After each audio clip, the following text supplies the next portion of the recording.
देवियों सज्जनों, नमस्कार। पावन प्रदेश हरियाणा की ऐतिहासिक नगरी हिसार के महाराजा अग्रसेन अंतर्राष्ट्रीय हवाई अड्डा परिसर में आयोजित इस समारोह में हार्दिक स्वागत अभिनंदन। देश के यशस्वी प्रधानमंत्री, दुनिया के सर्वाधिक लोकप्रिय नेता और विकसित भारत के शिल्पी माननीय श्री नरेंद्र मोदी जी का आप सबके करतल ध्वनि के साथ, ऊर्जा और उल्लास से भरी करतल ध्वनि के साथ प्रधानमंत्री महोदय का वंदन अभिनंदन। इस अवसर पर मंच पर गरिमामयी उपस्थिति है हरियाणा के माननीय मुख्यमंत्री श्री नायब सिंह सैनी जी का, उनका भी हार्दिक स्वागत अभिनंदन है। साथ ही उपस्थित है केंद्रीय नागरिक विमानन मंत्रालय में राज्य मंत्री श्री मुरलीधर मोहोल जी, हरियाणा सरकार में माननीय मंत्री श्री विपुल गोयल जी, कृष्ण कुमार बेदी जी और रणवीर गंगवा जी, माननीय सांसद धर्मवीर जी, सुभाष बराला जी, किरण चौधरी जी और भारतीय जनता पार्टी के प्रदेश अध्यक्ष मोहनलाल बाडोली जी, आप सभी का और दर्शक दीर्घा में विशाल संख्या में बैठे हुए आप सभी का हार्दिक स्वागत अभिनंदन वंदन आप सभी का। देवियों सज्जनों, मैं निवेदन करूंगा माननीय मुख्यमंत्री श्री नायब सिंह सैनी जी से कि वे प्रदेशवासियों की ओर से माननीय प्रधानमंत्री महोदय का स्वागत अभिनंदन करें और सबसे पहले प्रधानमंत्री जी को हमारे किसानों की मेहनत का फल, तैयार गेहूं की सुनहरी बालियों का गुच्छा और उसमें कमल के फूल जो हमारी आस्था का, आध्यात्मिकता का प्रतीक है, भेंट करके उनका स्वागत अभिनंदन करें। मुख्यमंत्री महोदय से मैं पुनः निवेदन करूंगा, अब माननीय प्रधानमंत्री महोदय को पगड़ी और शॉल भेंट कर उनका अभिनंदन करें आपके करतल ध्वनि के साथ। हरियाणा की यह पगड़ी अतिथि के प्रति हमारे सर्वोच्च सम्मान का प्रतीक है। देवियों सज्जनों, और हम सब उसी भाव के साथ प्रधानमंत्री महोदय का स्वागत अभिनंदन कर रहे हैं और साथ ही शॉल जो मुख्यमंत्री महोदय भेंट करने जा रहे हैं प्रधानमंत्री महोदय को, वो शॉल हमारे प्रदेशवासियों की ओर से स्नेह, प्रधानमंत्री महोदय के प्रति कृतज्ञता का भाव, प्रधानमंत्री महोदय के प्रति उसकी अभिव्यक्ति। अब मैं निवेदन करूंगा भारतीय जनता पार्टी के प्रदेश अध्यक्ष मोहनलाल बाडोली जी से कि वे प्रधानमंत्री महोदय को बाबा साहेब की प्रतिमा भेंट करें। करतल ध्वनि, तालियों की आवाज तो आप सबकी तरफ से आते रहनी चाहिए। और अब अनुरोध हरियाणा सरकार में सामाजिक न्याय और अधिकारिता मंत्री श्री कृष्ण कुमार बेदी जी से, वे प्रधानमंत्री महोदय को एक स्मृति चिन्ह भेंट करें। ये स्मृति चिन्ह नॉन स्टॉप हरियाणा के नित नए संकल्पों को पूरा करने का भाव अभिव्यक्त करता है। देवियों सज्जनों, बहुत बहुत वंदन अभिनंदन माननीय प्रधानमंत्री श्री नरेंद्र मोदी जी का। मैं अब निवेदन करूंगा माननीय मुख्यमंत्री हरियाणा श्री नायब सिंह सैनी जी से कि वे प्रदेशवासियों की ओर से माननीय प्रधानमंत्री महोदय के स्वागत के साथ साथ अपने संबोधन के लिए पधारें। माननीय मुख्यमंत्री हरियाणा श्री नायब सिंह सैनी जी।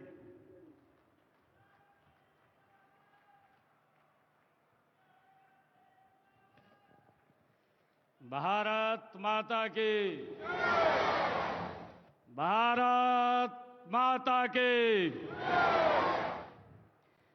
आज हम सब के लिए ये बहुत ही सौभाग्य का दिन है।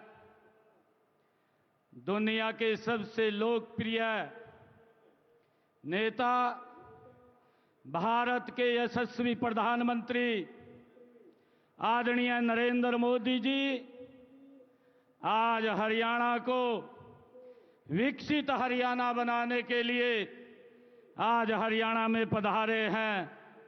मैं हरियाणा की 2,80,00,000 लोगों की तरफ से आदरणीय नरेंद्र मोदी जी का स्वागत करता हूं, उनका धन्यवाद करता हूं।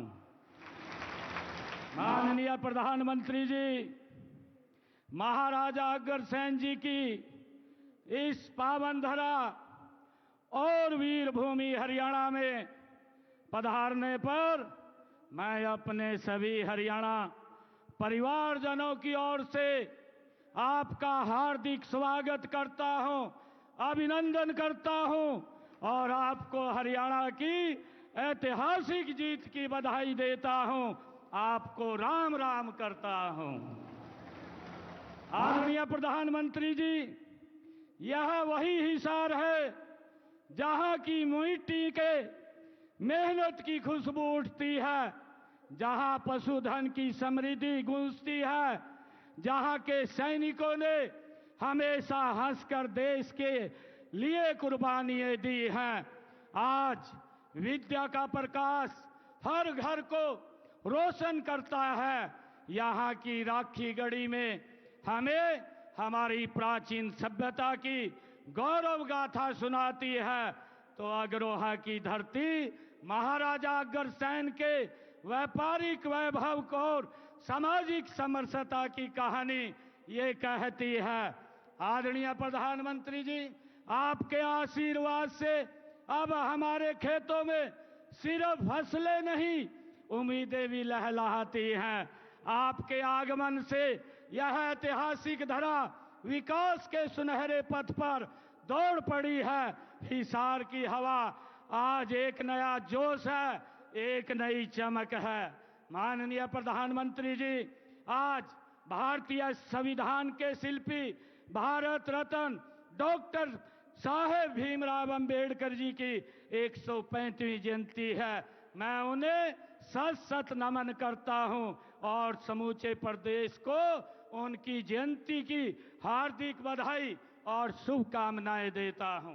मुझे खुशी है आदरणीय प्रधानमंत्री जी, आज 14 अप्रैल का यह दिन हम सब के लिए बड़ा ही ऐतिहासिक है।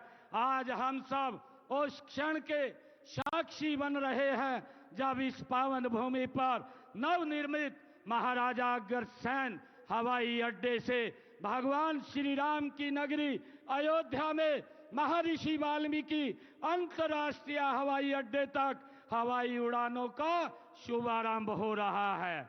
और साथ ही हरियाणा के इस पहले एयरपोर्ट के टर्मिनल के भवन का भी आपके कर कमलों द्वारा आज शिलान्यास हो रहा है। माननीय प्रधानमंत्री जी, रामनवमी के अवसर पर आपने श्रीलंका में राम सेतु के दर्शन किए, जो हमारी सांस्कृतिक धरोहर का एक जीवंत प्रमाण है। और आज से आपके नेतृत्व में हिसारवासी सीधी फ्लाइट से अयोध्या जाकर भगवान रामलला के दर्शन का पुण्य लाभ प्राप्त कर सकेंगे। आदरणीय प्रधानमंत्री जी, यह केवल एक हवाई सेवा नहीं बल्कि हमारी आस्था और संस्कृति को जोड़ने वाली एक अनमोल कड़ी है। माननीय प्रधानमंत्री जी, आपका हरियाणा से अपना एक अलग रिश्ता है और हरियाणा के लोगों का भी आपसे अपना एक अलग ही प्रेम और लगाव है। आप विधानसभा चुनाव के दौरान 28 दिसंबर 2024 को हिसार आए थे।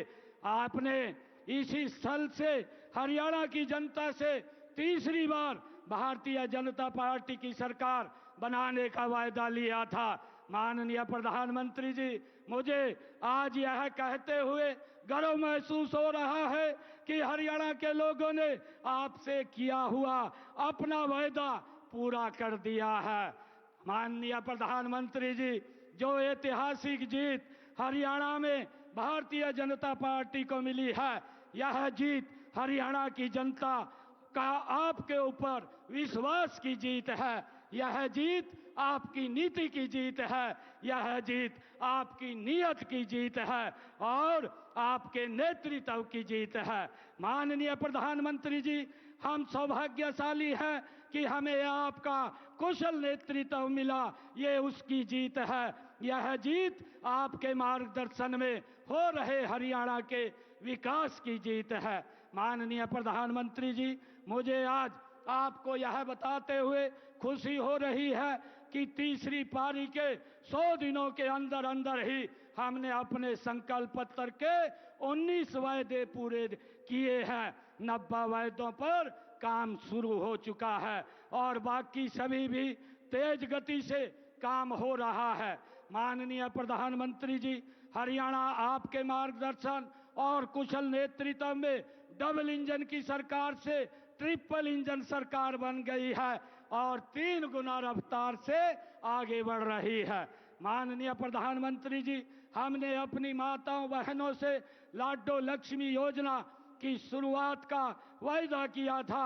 मुझे बताते हुए खुशी हो रही है कि हमने पहले ही बजट में हमने इस योजना के लिए 5000 करोड़ रुपए का प्रावधान कर दिया है। माननीय प्रधानमंत्री जी, जब आप 28 सितंबर को 28 सितंबर 2024 को इसी सभा स्थल पर हिसार आए थे, तब एक वादा मैंने पूरे हरियाणा की ओर से आपको किया था, और वह था कि हरियाणा में तीसरी बार भारतीय जनता पार्टी की सरकार बनते ही हम आपको हिसार एयरपोर्ट के उद्घाटन के लिए बुलाएंगे। और आपने भी वायदा किया था और गारंटी भी दी थी कि सरकार बनते ही एयरपोर्ट के काम में गति भी आएगी और इसका उद्घाटन करने भी आएंगे। माननीय प्रधानमंत्री जी, मुझे खुशी है कि आज यह दोनों वायदे भी पूरे हो गए हैं।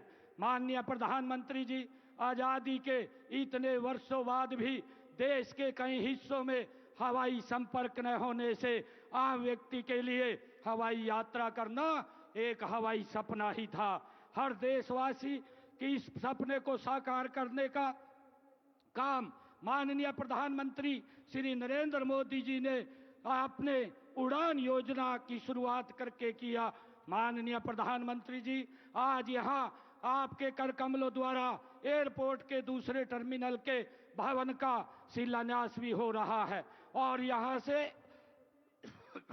अयोध्या, जम्मू, अहमदाबाद, जयपुर और चंडीगढ़ के लिए लगातार हवाई उड़ानों का क्रम भी शुरू हो जाएगा। इसका लाभ हरियाणा के साथ साथ पंजाब, राजस्थान के लोगों को भी मिलेगा। प्रदेश का पहला एयरपोर्ट आपके आशीर्वाद से मिला है, इसके लिए आपका बहुत बहुत धन्यवाद करता हूं। माननीय प्रधानमंत्री जी, हरियाणा अगर आज 3 गुना रफ्तार से आगे बढ़ रहा है तो इसका कारण आप हैं, आपका नेतृत्व है, आपका मार्गदर्शन है, आपकी सोच है और आपका विजन है। माननीय प्रधानमंत्री जी, आज आपके कर कमलों से हरियाणा की एक नई दिशा, नई उड़ान और नए युग का आरंभ हो रहा है। माननीय प्रधानमंत्री जी, मैं आपको हरियाणा के 2 करोड़ 80 लाख लोगों की ओर से ये विश्वास दिलाता हूं कि आपके विकसित भारत के सपने को पूरा करने में हरियाणा का स्थान और हरियाणा का योगदान दोनों अग्रणी रहेंगे। मैं एक बार फिर पूरे धाकड़ हरियाणा की ओर से देश के धाकड़ प्रधानमंत्री जी का इस पवित्र भूमि पर स्वागत करता हूं, अभिनंदन करता हूं, धन्यवाद करता हूं। जय हिंद, जय भारत, जय भारत मां।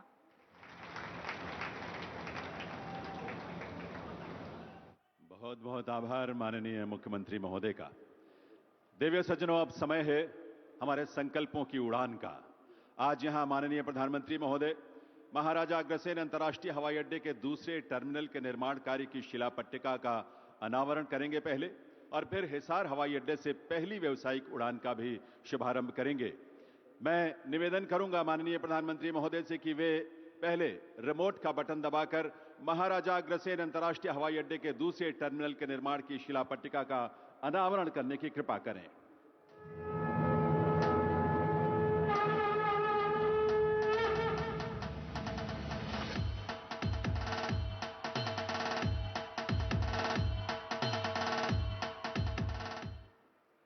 और माननीय प्रधानमंत्री महोदय हिसार हवाई अड्डे से पहली व्यावसायिक उड़ान का भी शुभारंभ करेंगे रिमोट का बटन दबाकर। एक बार पुनः उनसे निवेदन है कि वे रिमोट का बटन दबाकर इसका शुभारंभ करें। माननीय प्रधानमंत्री महोदय।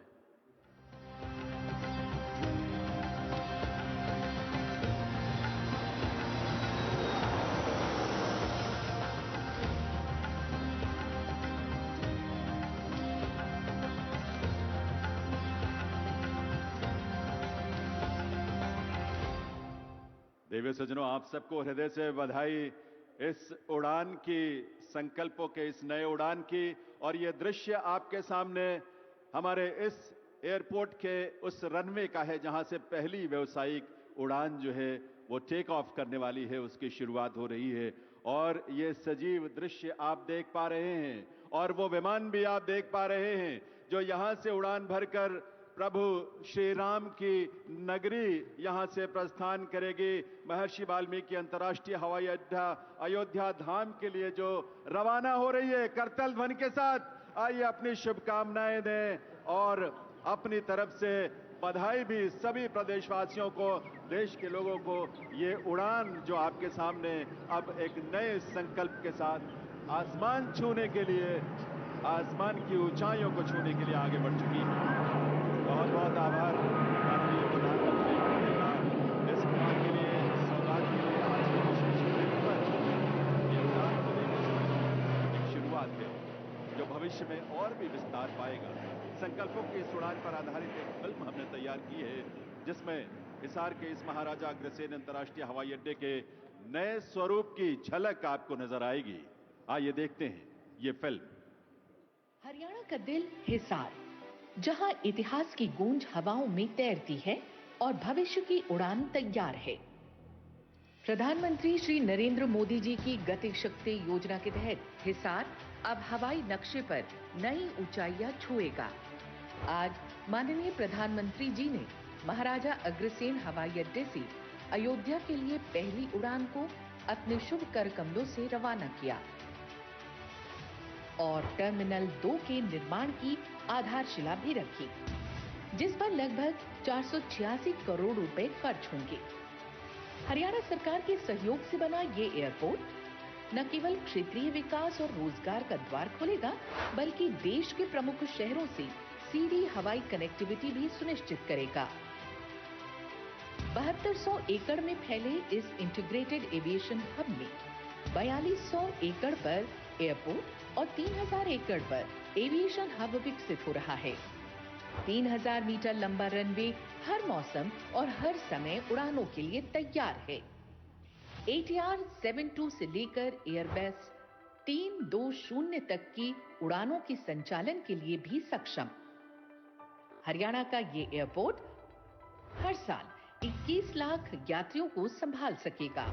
शुरुआती उड़ानों में अयोध्या, जम्मू, जयपुर, अहमदाबाद और चंडीगढ़ को जोड़ा जा रहा है। व्यापार, पर्यटन और औद्योगिक विकास को नई रफ्तार देने के लिए हिसार हवाई अड्डा, जहां सपनों की डोर अब सीधे जुड़ती है आसमान से। आप सबकी करतल ध्वनि के साथ आइए इस अवसर को हम मिलकर मनाएं उत्साह से, जहां ये सौगात आज हम सबको मिली है प्रधानमंत्री महोदय के करकमलों से। देवी सज्जनों, माननीय प्रधानमंत्री महोदय की प्रेरणा और उनके मार्गदर्शन में हरियाणा प्रदेश ने बीते 10 वर्षों में विकास और सुशासन के नए प्रतिमान स्थापित किए हैं। 10 वर्षों की इस यात्रा पर आधारित एक लघु फिल्म है जो हमने तैयार की है। आइए देखते हैं ये फिल्म। 2014 देश ने एक बड़ा बदलाव देखा। मैं नरेंद्र दामोदर दास मोदी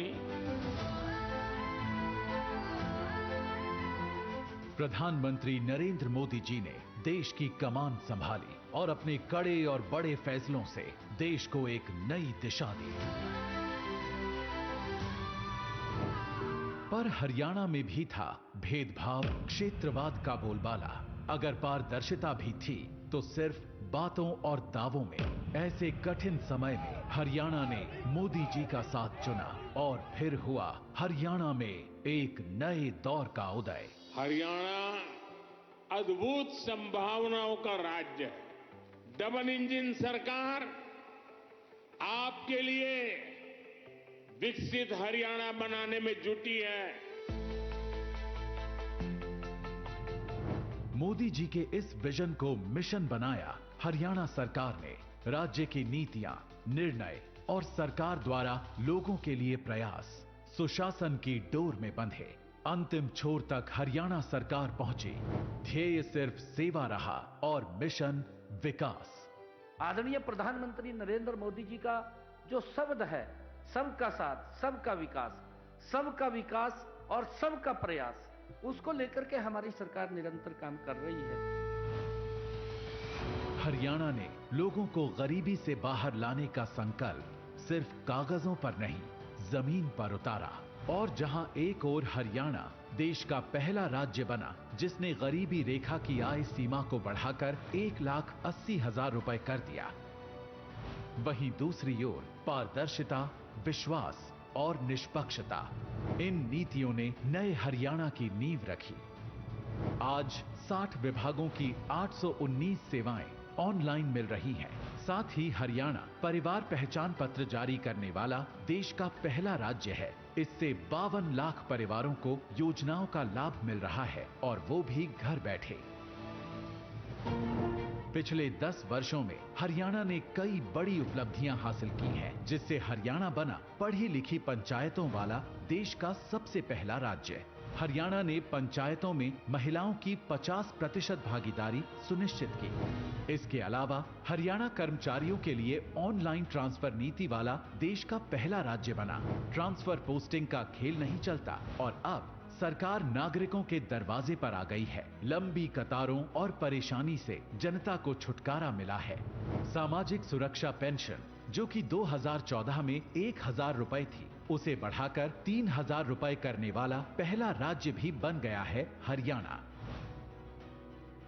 किसानों को सही समय पर भुगतान की चुनौती से निपटने के लिए हरियाणा सरकार ने शुरू किया मेरी फसल मेरा ब्यौरा पोर्टल। अब फसल बेचने के 48 घंटों के भीतर किसान को मिलता है पूरा भुगतान सीधे खाते में। डीबीटी के माध्यम से सीधे 12 लाख किसानों के खाते में फसल खरीद के 1,25,000 करोड़ रुपए पहुंचे हैं। इतना ही नहीं, 45 लाख परिवारों को चिरायु योजना से सालाना 5 लाख रुपए तक का मुफ्त इलाज भी उपलब्ध है। हरियाणा ने 1 करोड़ 20 लाख से ज्यादा चिरायु आयुष्मान कार्ड बनाए ताकि अब बीमारी से किसी पर कोई बोझ न आए। साथ ही हरियाणा ने अंग्रेजों के समय से चले आ रहे लाल डोरा के विवादों को खत्म किया। 25 लाख से अधिक परिवारों को लाल डोरा के भीतर अपनी जमीन का स्वामित्व मिला। भविष्य को संवारने की इसी मुहिम में हरियाणा में 13 लाख से ज्यादा घरों तक पहुंचा नल से साफ पानी, जिससे अब बेटियां पानी भरने नहीं सपने पूरे करने निकलती हैं। आज 6000 से अधिक गांवों में 24 घंटे बिजली उपलब्ध है। साथ ही रेलवे और मेट्रो नेटवर्क का विस्तार भी तेजी से हो रहा है। औद्योगिक विकास के मामले में भी पीछे नहीं हरियाणा। फॉर्च्यून 400 कंपनियों के हेडक्वार्टर्स यहीं पर हैं। पिछले 10 साल में हमने वो किया जो कभी असंभव लगता था। हरियाणा ने हर क्षेत्र में तेज बदलाव किया है। अब यहाँ सपनों को पंख मिलते हैं और हौसलों को मंजिल। ये नया हरियाणा है, सशक्त, तेज और नॉन स्टॉप।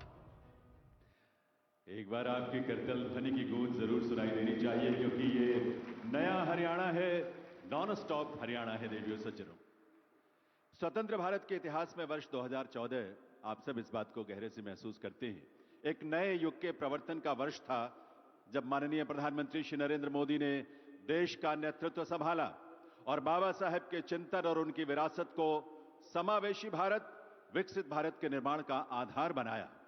सबका साथ सबका विकास बाबा साहेब के उसी चिंतन का विस्तार है।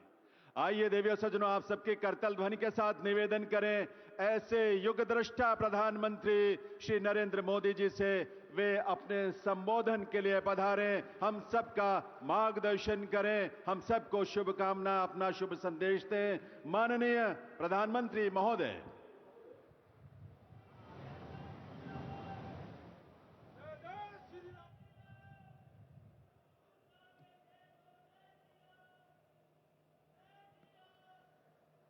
मैं कहूंगा, बाबा साहब आंबेडकर, आप सब 2 बार बोलिए, अमर रहे, अमर रहे।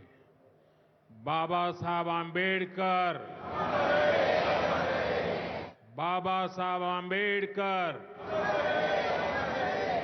बाबा साहब आंबेडकर।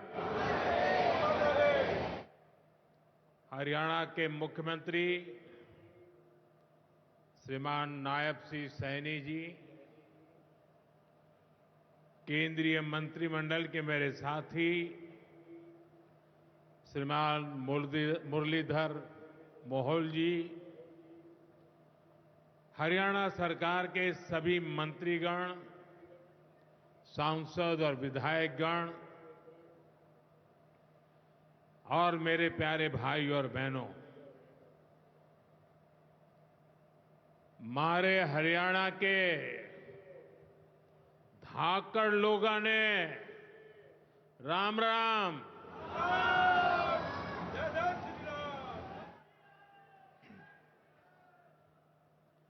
ठाडे जवान, ठाडे खिलाड़ी और ठाडा भाईचारा यो से हरियाणा की पहचान।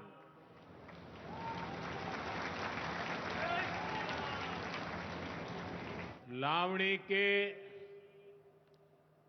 इस अति व्यस्त समय में आप इतनी विशाल संख्या में हमें आशीर्वाद देने पहुंचे हैं। मैं आप सभी जनता जनार्दन का अभिनंदन करता हूं। गुरु जंबेश्वर, महाराजा अग्रसेन और अग्रोहा धाम को भी श्रद्धापूर्वक नमन करता हूं। साथियों, हरियाणा से, हिसार से मेरी कितनी ही यादें जुड़ी हुई है। जब भारतीय जनता पार्टी ने मुझे हरियाणा की जिम्मेदारी दी थी, तो यहां अनेक साथियों के साथ मैंने लंबे समय तक मिलकर काम किया था। इन सभी साथियों के परिश्रम ने भारतीय जनता पार्टी की हरियाणा में नींव को मजबूत किया है। और आज मुझे ये देखकर गर्व होता है कि भाजपा विकसित हरियाणा, विकसित भारत के लक्ष्य को लेकर पूरी गंभीरता से काम कर रहा है। साथियों, आज का दिन हम सभी के लिए, पूरे देश के लिए और खास करके दलित, पीड़ित, वंचित, शोषित, उन सब के लिए बहुत महत्वपूर्ण दिवस है। उनके जीवन में तो दूसरी दिवाली होती है। आज संविधान निर्माता बाबा साहब आंबेडकर की जयंती है। उनका जीवन, उनका संघर्ष, उनका जीवन संदेश हमारी सरकार की 11 साल की यात्रा का प्रेरणा स्तंभ बना है। हर दिन, हर फैसला, हर नीति बाबा साहब आंबेडकर को समर्पित है। वंचित, पीड़ित, शोषित, गरीब, आदिवासी, महिलाएं, इनके जीवन में बदलाव लाना, इनके सपनों को पूरा करना, ये हमारा मकसद है। इसके लिए निरंतर विकास, तेज विकास, और यही भाजपा सरकार का मंत्र है। साथियों, इसी मंत्र पर चलते हुए आज हरियाणा से अयोध्या धाम के लिए फ्लाइट शुरू हुई है। यानी अब श्री कृष्ण जी की पावन भूमि हरियाणा प्रभु राम की नगरी से सीधे जुड़ गई है।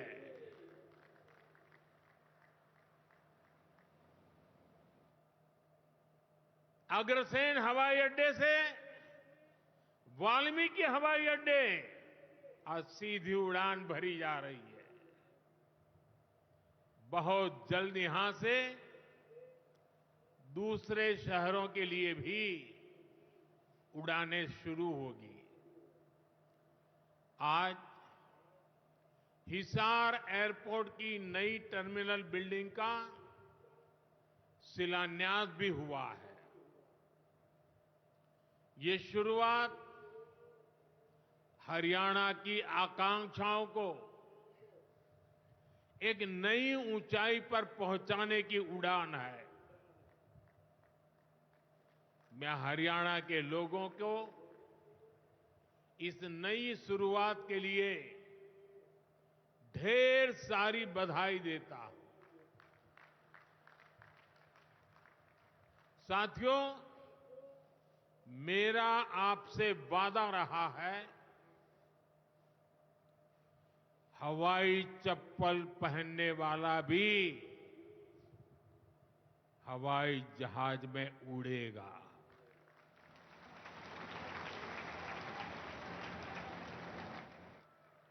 और ये वायदा हम देश में चारों तरफ पूरा होता देख रहे हैं। बीते 10 सालों में करोड़ों भारतीयों ने जीवन में पहली बार हवाई सफर की है। हमने वहां भी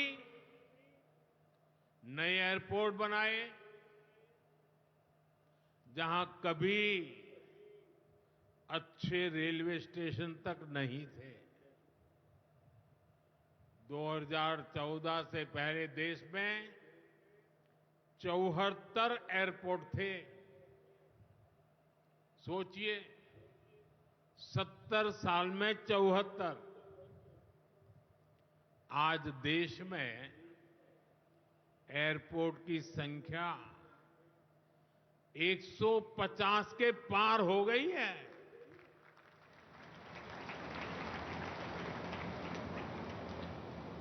देश के करीब 90 एरोड्रम उड़ान योजना से जुड़ चुके हैं। 600 से अधिक रूट पर उड़ान योजना के तहत हवाई सेवा चल रही है। इनमें बहुत कम पैसों में लोग हवाई यात्रा कर रहे हैं और इसलिए आज हर साल हवाई यात्रा करने वालों का नया रिकॉर्ड बन रहा है। हमारी एयरलाइन कंपनियों ने भी रिकॉर्ड संख्या में 2000 नए जहाजों का, हवाई जहाजों का ऑर्डर दिया है। और जितने नए जहाज आएंगे उतनी ही ज्यादा नौकरियां पायलट के रूप में हो, एयर होस्टेस के रूप में हो, सैकड़ों नई सेवाएं भी होती है। एक जगह हवाई जहाज चलता है तब ग्राउंड स्टाफ होता है, न जाने कितने काम होते हैं। ऐसी अनेक सेवाओं के लिए नौजवानों को रोजगार के अवसर मिलेंगे। इतना ही नहीं, हवाई जहाज के मेंटेनेंस से जुड़ा एक बड़ा सेक्टर भी अनगिनत रोजगार बनाएगा। हिसार का ये एयरपोर्ट भी हरियाणा के नौजवानों के सपनों को नई ऊंचाई देगा। साथियों, हमारी सरकार एक तरफ कनेक्टिविटी पर बल दे रही है, दूसरी तरफ गरीब कल्याण और सामाजिक न्याय भी सुनिश्चित कर रही है। और यही तो बाबा साहब आंबेडकर का सपना था। हमारे संविधान निर्माताओं की यही आकांक्षा थी। देश के लिए मरने मिटने वालों का भी यही सपना था। लेकिन हमें ये कभी भूलना नहीं है कि कांग्रेस ने बाबा साहब आंबेडकर के साथ क्या किया। जब तक बाबा साहब जीवित थे, कांग्रेस ने उन्हें अपमानित किया। दो बार उन्हें चुनाव हरवाया। कांग्रेस की पूरी सरकार उनको उखाड़ फेंकने में लगी थी। उनको सिस्टम से बाहर रखने की साजिश की गई। जब बाबा साहब हमारे बीच नहीं रहे तो कांग्रेस ने उनकी याद तक मिटाने की कोशिश की। कांग्रेस ने बाबा साहब के विचारों को भी हमेशा के लिए खत्म कर देना चाहा। डॉक्टर अंबेडकर संविधान के संरक्षक थे। कांग्रेस संविधान की भक्षक बन गई है। डॉक्टर अंबेडकर समानता लाना चाहते थे, लेकिन कांग्रेस ने देश में वोट बैंक का वायरस फैला दिया। साथियों, बाबा साहब चाहते थे कि हर गरीब, हर वंचित गरिमा से जी सके, सर ऊंचा करके जिए, वो भी सपने देखें, अपने सपने पूरे कर सके। लेकिन कांग्रेस ने एससी, एसटी, ओबीसी को सेकंड क्लास सिटीजन बना दिया। कांग्रेस के लंबे शासनकाल में कांग्रेस के नेताओं के घर में स्विमिंग पूल तक पानी पहुंच गया, लेकिन गांव में नल से जल नहीं पहुंचा। आजादी के 70 साल बाद भी गांवों में सिर्फ 16% घरों में नल से जल आता था। सोचिए, 100 घर में से 16 घर में। इससे सबसे ज्यादा प्रभावित कौन थे? इससे एससी, एसटी, ओबीसी सबसे ज्यादा प्रभावित थे। अरे उनकी इतनी ही चिंता थी, आज जो गली गली में जाके भाषण झाड़ रहे हैं, अरे कम से कम मेरे एससी, एसटी, ओबीसी भाइयों के घर तक अरे पानी तो पहुंचा देते। हमारी सरकार ने 6-7 साल में 12 करोड़ से ज्यादा ग्रामीण घरों में नल कनेक्शन दिए हैं। आज गांव के 80% घरों में, यानी पहले 100 में से 16, आज 100 में से 80 घरों में नल से जल आता है। और बाबा साहब का आशीर्वाद है, हम हर घर तक नल से जल पहुंचाएंगे। शौचालय के अभाव में भी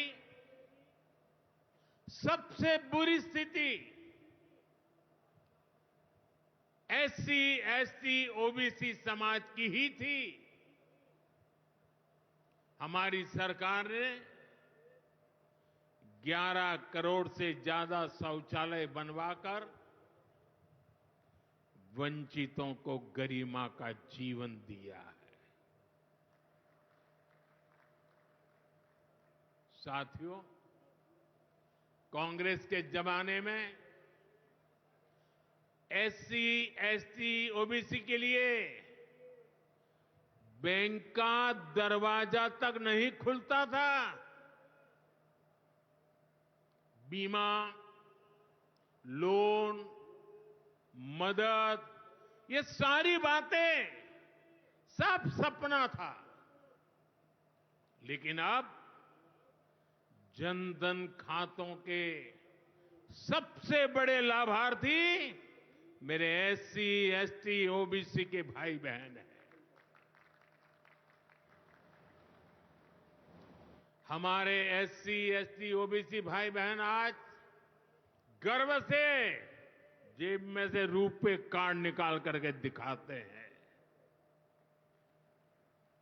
जो अमीरों के जेब में कभी रुपए कार्ड हुआ करते थे, वो रुपए कार्ड आज मेरा गरीब दिखा रहा है।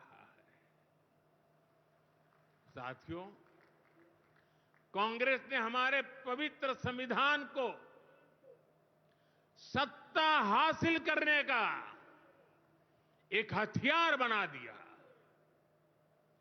जब जब कांग्रेस को सत्ता का संकट दिखा, उन्होंने संविधान को कुचल दिया। कांग्रेस ने आपातकाल में संविधान की स्पिरिट को कुचला, ताकि जैसे तैसे सत्ता बनी रहे। संविधान की भावना है कि सबके लिए एक जैसी नागरिक संहिता हो, जिसे मैं कहता हूं सेक्युलर सिविल कोड। लेकिन कांग्रेस ने इसे कभी लागू नहीं किया। उत्तराखंड में भाजपा सरकार आने के बाद सेक्युलर सिविल कोड, समान नागरिकता संहिता, ये लागू हुई। डंकी की चोट पर लागू हुई। और देश का दुर्भाग्य देखिए, संविधान को जेब में लेकर के बैठे हुए लोग, संविधान पर बैठ गए हुए लोग, ये कांग्रेस के लोग उसका भी विरोध कर रहे हैं। साथियों, हमारे संविधान ने एससी, एसटी, ओबीसी के लिए आरक्षण का प्रावधान किया, लेकिन कांग्रेस ने उनको आरक्षण पहुंचा कि नहीं पहुंचा, उनके बच्चों को शिक्षा के लिए सुविधाएं प्रारंभ मिलना शुरू हुआ कि नहीं हुआ, एससी, एसटी, ओबीसी के कोई व्यक्ति अधिकार से वंचित तो नहीं रह गए, उसकी कभी परवाह नहीं की। लेकिन राजनीतिक खेल खेलने के लिए कांग्रेस ने बाबा साहब आंबेडकर ने जो सपना देखा था, सामाजिक न्याय के लिए संविधान में जो व्यवस्था की थी, उसको भी पीठ में छुरा भोंककर उस संविधान के उस प्रावधान को तुष्टीकरण का माध्यम बना दिया। अभी आपने भी समाचारों में सुना होगा, कर्नाटका की कांग्रेस सरकार ने टेंडर में भी अब एससी, एसटी, ओबीसी के अधिकार छीन करके धर्म के आधार पर आरक्षण दे दिया। जबकि संविधान में बाबा साहब आम्बेडकर ने साफ साफ शब्दों में चर्चा में कहा था कि संविधान में कतई धर्म के आधार पर आरक्षण की व्यवस्था नहीं की जाएगी। और हमारे संविधान ने धर्म के आधार पर आरक्षण के लिए प्रतिबंध लगाया हुआ है। साथियों, कांग्रेस की तुष्टीकरण की इस नीति का बहुत बड़ा नुकसान मुस्लिम समाज को भी हुआ है। कांग्रेस ने सिर्फ कुछ कट्टरपंथियों को ही खुश किया है, बाकी समाज बेहाल रहा, अशिक्षित रहा, गरीब रहा। कांग्रेस की इस कुनीति का सबसे बड़ा प्रमाण वक्फ कानून है। देश आजाद होने के बाद 2013 तक वक्फ का कानून चलता था, लेकिन चुनाव जीतने के लिए, तुष्टीकरण की राजनीति के लिए, वोट बैंक की राजनीति के लिए 2013 के आखिर में, आखिरी सत्र में कांग्रेस ने इतने सालों तक चल रहे वक्फ के कानून में आनन फानन संशोधन कर दिया ताकि चुनाव में वोट पा सके। वोट बैंक को खुश करने के लिए इस कानून को ऐसा बना दिया कि बाबा साहब आम्बेडकर के संविधान की ऐसी की तैसी संविधान से ऊपर कर दिया। ये बाबा साहब का सबसे बड़ा अपमान का काम था। साथियों, ये कहते हैं कि उन्होंने मुसलमानों के हित में किया। मैं जरा ऐसे सभियों से पूछना चाहता हूं, वोट बैंक के भूखे इन राजनेताओं से कहना चाहता हूं, अगर सच्चे अर्थ से आपके दिल में मुसलमानों के लिए थोड़ी भी हमदर्दी है तो कांग्रेस पार्टी अपने पार्टी के अध्यक्ष मुसलमान को बनाए। क्यों नहीं बनाते भाई? संसद में टिकट देते हैं 50% मुसलमानों को दो, जीत करके आएंगे तो अपनी बात बताएंगे। लेकिन ये नहीं करना है। कांग्रेस में तो कुछ नहीं देना है। देश के नागरिकों के अधिकारों को छीनना और देना, इनकी नीयत किसी का भी भला करने की कभी नहीं रही, मुसलमानों का भला करने की भी नहीं रही। यही कांग्रेस की अच्छी सच्चाई है। साथियों, वक्फ के नाम पर लाखों हेक्टेयर जमीन पूरे देश में है। इस जमीन, इस प्रॉपर्टी से गरीब का, बेसहारा महिलाओं बच्चों का भला होना चाहिए था। और आज ईमानदारी से उसका उपयोग हुआ होता तो मेरे मुसलमान नौजवानों को साइकिल के पंक्चर बना करके जिंदगी नहीं गुजारनी पड़ती। लेकिन इससे मुट्ठी भर भू माफिया का कोई भला हुआ। पसमानदा मुस्लिम इस समाज को कोई फायदा नहीं हुआ। और ये भूमाफिया किसकी जमीन लूट रहे थे? ये दलित की जमीन लूट रहे थे, पिछड़ों की जमीन लूट रहे थे, आदिवासी की जमीन लूट रहे थे, विधवा महिलाओं की संपत्ति लूट रहे थे। सैकड़ों विधवा मुस्लिम महिलाओं ने भारत सरकार को चिट्ठी लिखी, तब जाके कानून की चर्चा आई है। वक्फ कानून में बदलाव के बाद अब ये गरीबों से जो लूटा जा रहा है वो बंद होने वाला है।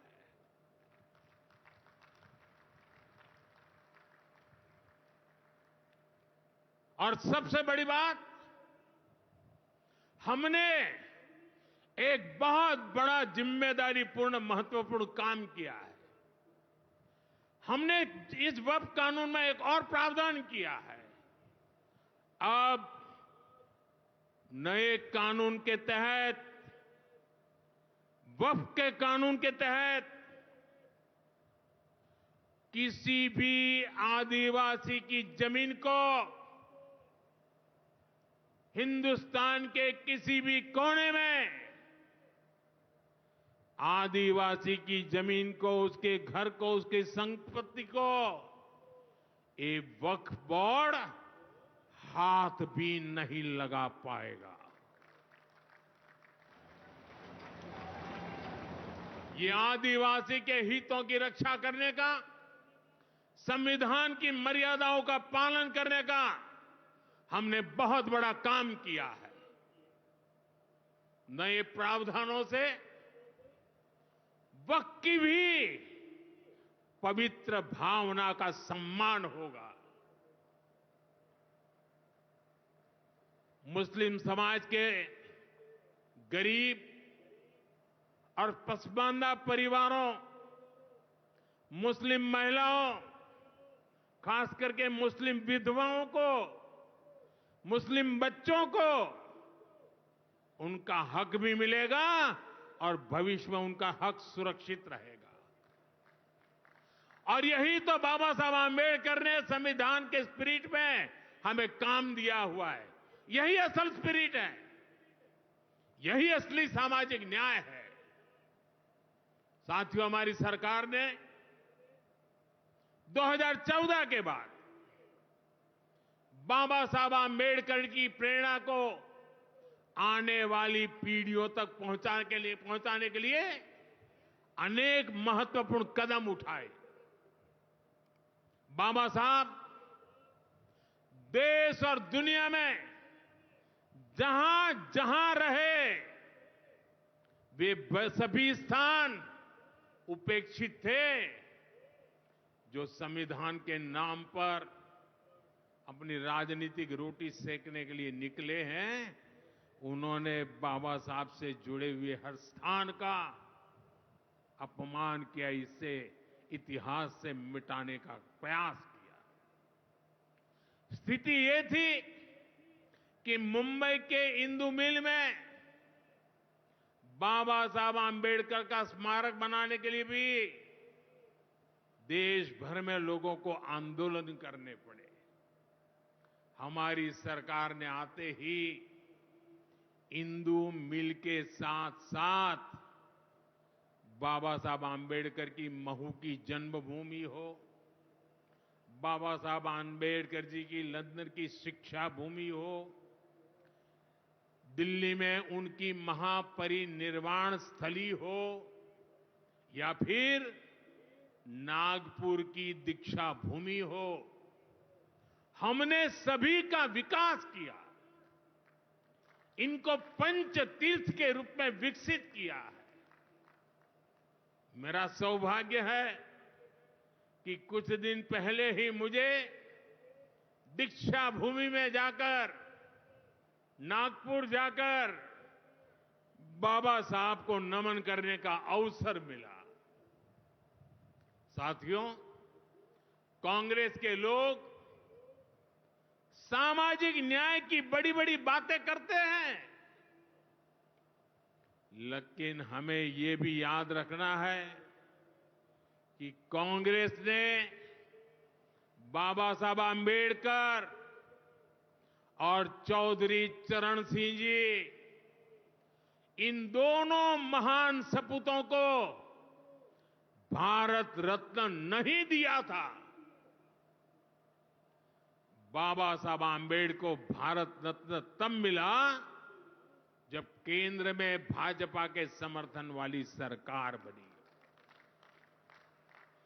वहीं हमें गर्व है कि भाजपा की ही सरकार ने चौधरी चरण सिंह जी को भी भारत रत्न दिया है। साथियों, सामाजिक न्याय के, गरीब कल्याण के पथ को हरियाणा की भाजपा सरकार भी निरंतर सशक्त कर रही है। सरकारी नौकरियां की भी हरियाणा में क्या हालत थी, आप सबको पता है। यूं किया करते,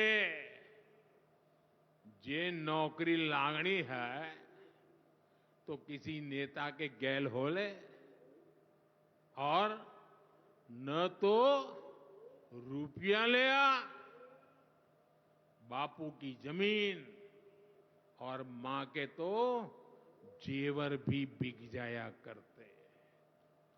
मुझे खुशी है कि नायब सिंह सैनी जी की सरकार ने कांग्रेस की इस बीमारी का इलाज कर दिया।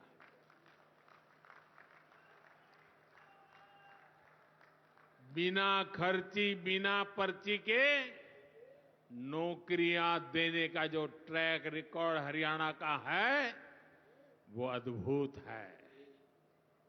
और मुझे गर्व है कि मुझे ऐसे साथी मिले हैं, ऐसी साथी सरकार मिली है।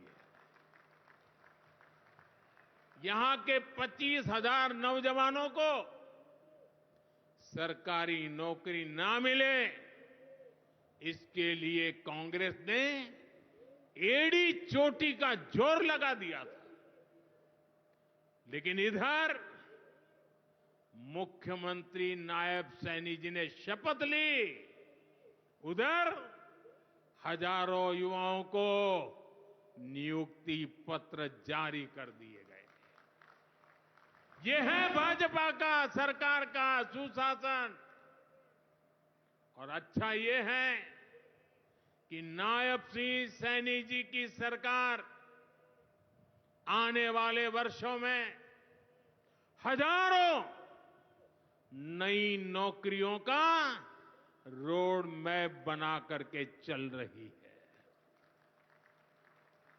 साथियों, हरियाणा वो प्रदेश है जहां बहुत बड़ी संख्या में युवा सेना में जाकर देश की सेवा करते हैं। कांग्रेस ने तो वन रैंक वन पेंशन को लेकर भी दशकों तक धोखा ही दिया। ये हमारी सरकार है जिसने वन रैंक वन पेंशन योजना लागू की। अब तक हरियाणा के पूर्व फौजियों को भी OROP के वन रैंक वन पेंशन के 13,500 करोड़ रुपए, 13,500 करोड़ रुपए दिए जा चुके हैं। आपको याद होगा, इसी योजना पर झूठ बोलते हुए कांग्रेस सरकार ने पूरे देश के फौजियों के लिए सिर्फ 500 करोड़ रुपए का प्रावधान किया था। अब आप सोचिए, अकेले हरियाणा में 13,500 करोड़, और कहां 500 करोड़, कैसी आंख में धूल डालने की प्रवृत्ति थी। कांग्रेस किसी की सगी नहीं है, वो सिर्फ सत्ता की सगी है। वो ना दलितों की सगी है, न पिछड़ों की सगी है, न मेरे देश की माता बहन बेटियों की सगी है, और न ही वो मेरे फौजियों की सगी है। साथियों, मुझे पूरा विश्वास है कि हरियाणा विकसित भारत के संकल्प को मजबूती देगा। खेल हो या फिर खेत, हरियाणा की मिट्टी की खुशबू दुनिया भर में महक बिखेरती रहेगी। मुझे हरियाणा के अपने बेटे बेटियों पर बहुत भरोसा है। ये नया एयरपोर्ट, ये नई उड़ान हरियाणा के सपनों को पूरा करने की प्रेरणा बने और इतनी विशाल संख्या में आप आशीर्वाद देने आए, ये मेरा सौभाग्य है। मैं आपको सर झुका करके नमन करता हूं और अनेक सफलताओं के लिए अनेक अनेक शुभकामनाएं देता हूं, बहुत बहुत बधाई देता हूं। मेरे साथ बोलिए भारत माता की, भारत माता की, भारत माता की। बहुत बहुत धन्यवाद। आइए हम सब अपने अपने स्थान पर खड़े होकर हृदय से आभार व्यक्त करें माननीय प्रधानमंत्री श्री नरेंद्र मोदी जी का। करतल ध्वनि की गूंज पूरे देश में सुनाई देनी चाहिए। बहुत बहुत आभार हरियाणा प्रदेश के जन जन की ओर से, आप सभी की ओर से, इस देश के यशस्वी प्रधानमंत्री श्री नरेंद्र मोदी जी का। आज का दिन आपने हरियाणा प्रदेश की विकास यात्रा को समर्पित किया है। बाबा साहेब की 135वीं जयंती को आप